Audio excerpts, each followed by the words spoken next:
कि हज यात्रियों को ले जाने के लिए ग्लोबल टेंडर के जरिए एयरलाइंस तय की जाए। ग्लोबल टेंडर के जरिए अगर एयरलाइंस का चुनाव हुआ तो इसका फायदा हज यात्रियों को मिलेगा। इससे हज यात्रियों को एयरलाइंस के टिकट के लिए कम पैसे खर्चने पड़ेंगे।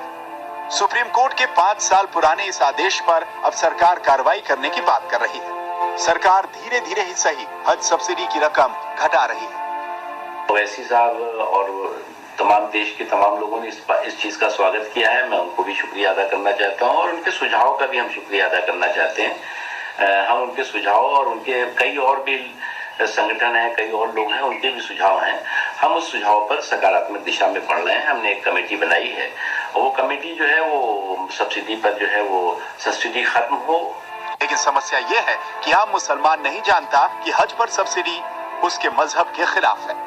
हमारे पास जो फाइल वो है हज का कोटा जो कम है, कोटा बढ़ाया जाए और सब्सिडी तो हमें चाहिए। हम तो 5-6 साल से मचाते चले आ रहे हैं, इसको बंद करो, इसको बंद करो, हमें नहीं चाहिए। जब एक हाजी 2 लाख 3 लाख रुपए खर्च करता है तो 5-7 हजार रुपए लेके तो हम अपना नाम क्यों हम करें। पहली बात तो ये है कि यह हज सब्सिडी ऑलरेडी खत्म होती जा रही है आहिस्ता आहिस्ता और इनकी टारगेट 2017-18 के अंदर सब्सिडी खत्म हो जाएगी। जहाँ तक मुस्लिम बच्चों का टारगेट है कि मुस्लिम बच्चे को दे दिया जाए, उससे इसका कोई लेना देना, वो तो माइनॉरिटी का फंड बहुत है गवर्नमेंट के पास। सर होना चाहिए कि थोड़ा मुस्लिम लड़कियों पे उनकी तालीम के ऊपर पैसा लगे। तो मगर एक बात ये भी तो है कि हमें सब्सिडी के नाम पे बेवकूफ़ बनाया जा रहा है कि हमें सब्सिडी मिल रही है। सब्सिडी हमें मिलती कहाँ है? हमें सब्सिडी हमें 72,000 रुपये का टिकट बताया जाता है हज के दौरान, जबकि आम दिनों के अंदर ही कम से कम 30-35 हजार रुपये का टिकट चलता है। और अगर हम सब्सिडी के लिए जाएंगे, ओपन टेंडर खोला जाए तो आज हमारे वही टिकट हमें 17-18 हजार रुपये का मिल जाएगा। भारत में हज सब्सिडी अब राजनीति का विषय बन गया है। वोट बैंक के दबाव में हज सब्सिडी मुद्दा बनती जा रही है। Mr. Owaisi should clarify which side is he on.